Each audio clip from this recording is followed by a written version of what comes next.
Hello, everybody. I'm Kate, and today I'm going to talk a little bit about what failed.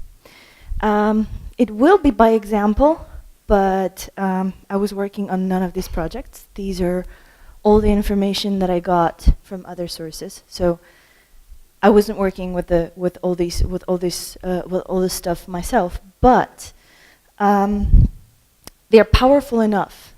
They have a powerful enough message in them that we can actually learn a lot from these cases. A little disclaimer: all of these things were abridged. I've used selective pieces of those cases just to keep it in the short format and to make it more manageable, so that people can digest it easier. So the first one is what companies do, especially big companies that have shareholders. What they do is they strive to maximize the value for their shareholders. Who thinks it's a good idea?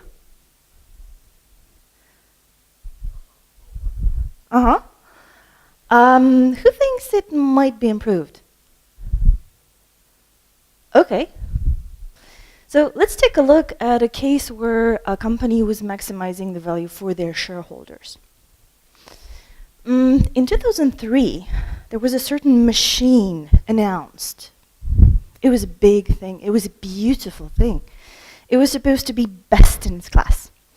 It was supposed to be most fuel efficient. It was supposed to have the latest technologies. Everybody was so excited to have it.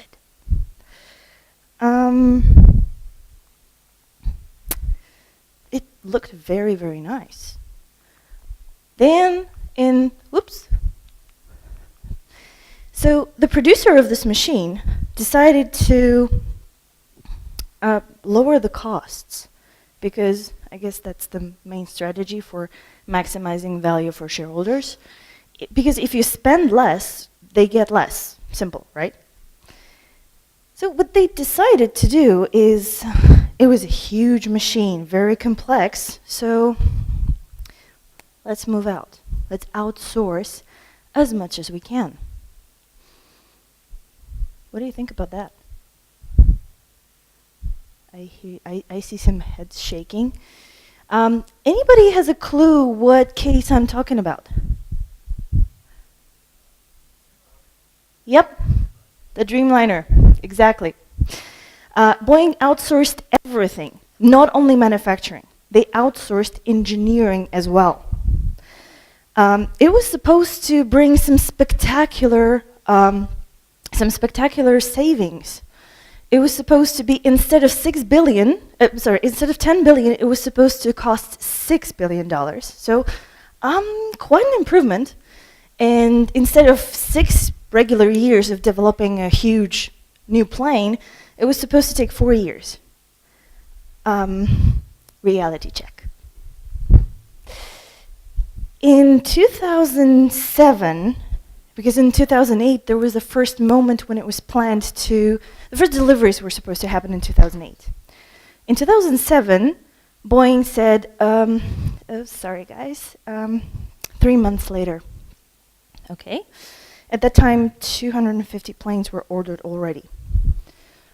After these 3 months, they delayed by another 3 months, then by another 6 months, then by another 3 months, then they decided that they need to at least manage risk, because all of the components for the plane that were coming to the Boeing headquarters, they didn't fit, because all of them were engineered in a little different fashion. So after that, they've bought 2 of their collaborators, and then they announced that it will be 15 months late.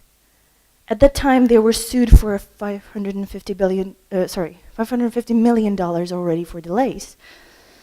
And at that time, Boeing decided to say, no, we won't give you a release date. Interesting. One of the two biggest plane producers in the world, and they can't give a release date for their newest plane. In 2013, 2008, 2013, the first commercial flight happened. They were managed to patch those planes up, but at what cost?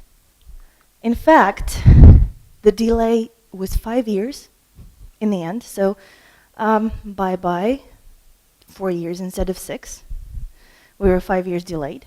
And at the beginning of 2013, Seattle Times estimated the budget for the project to be $32 billion instead of $6 billion. So 500% of budget override. Actually, just a couple of days ago, I heard that it's estimated right now to be 1,000% over budget. So what happened to Boeing? It was a huge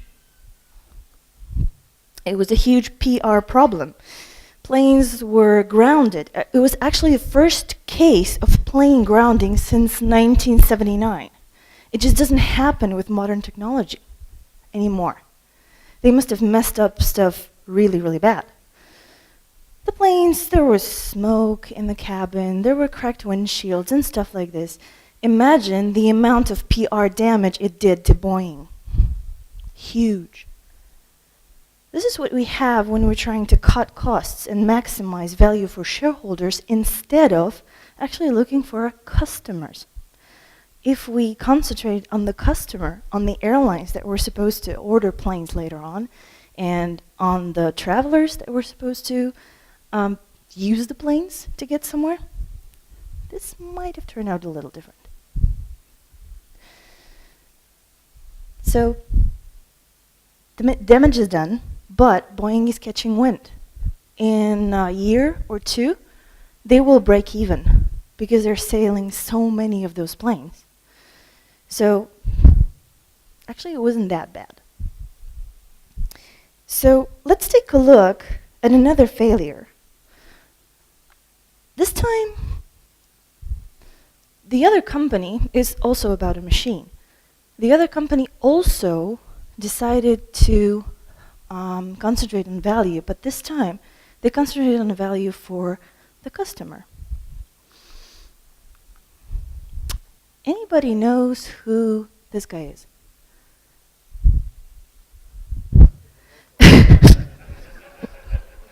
Yep, that's a Volkswagen. It's true. His name is Ferdinand Piech. This guy is an author of actually quite a few technological innovations, including this beauty, Bentley Flying Spurs V12. The sound of it is just amazing. And quite a few other things. In 2002 or 3, I'm really bad at dates, Volkswagen introduced a new car. It was a beauty. It was a technological marvel at that time. It was basically perfect. It was a high-end car. It was a luxury car. And in 2002, it was able to drive for 12 hours in 50 degrees centigrade outside, and the air conditioning didn't even have a slightest hiccup. The engine was the best that was ever constructed. So if it comes to engineering, it was the best that has ever been on the market. That's how it looks like. Anybody knows what that is? Phaeton. Yes, that's a Volkswagen Phaeton. It's pretty beautiful. So, and Volkswagen had the capacity to produce 20,000 a year with a possibility of adding another plant producing another 20,000 a year, but in fact, they produced 6. What the heck happened? Why didn't they meet their goals? It was such a technologically perfect car. And it still is. Because actually this, Bentley Continental, this is actually the GD version, this one actually has almost everything from Phaeton, with few extra developments. So this is Phaeton. That sells. Why didn't it sell? It was in English? Because it was Volkswagen, that's true. They were building a lot of value for the customer, but not their customer. It was for somebody else. None of people who are looking for this level, for this quality, for this luxury, none of these customers would look here. So they built a lot of value, but for a wrong customer. From what I heard, they're relaunching Phaeton. It's supposed to, the new version is supposed to come out in 2 years. We'll see how this one goes. Okay, so if not value for our customers, I mean, if not value for customer, but for our customer, can there be something more than creating just great value for our customers? Of course, I wouldn't be asking if there wasn't. Anybody knows this? What these little square thingies are? It wasn't so popular in Poland. Polaroid, yeah, Polaroid pictures. There's even there are even songs. They're saying "Shake it like a Polaroid picture." Polaroid was there for tens of years, for dozens of years, for like 30, 40 years. It's an icon. Polaroid revolutionized the way we were taking pictures because we were able to have them instantly in our hand. We knew how this works out.